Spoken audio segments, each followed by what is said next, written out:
So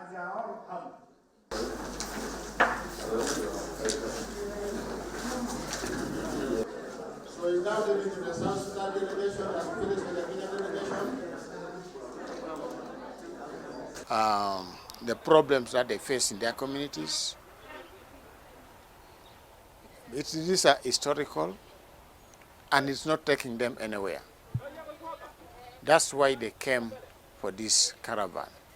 So this agreement is a commitment on what they want to do.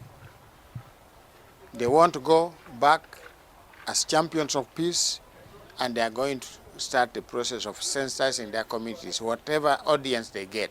Tulikuja hapa watu Karamoja, Turkana, Toposa, tulikuja hapa kuongea maneno ya vita hii, namna kuleta vita hii, watu hawache kupigana. Sasa tumekubali watu ya Teker atawasha maneno ya kupigana, hata silaha mudugi atarudisha kwa government. So we are urging the Attica community, stop fighting for international boundaries. It's none of your business.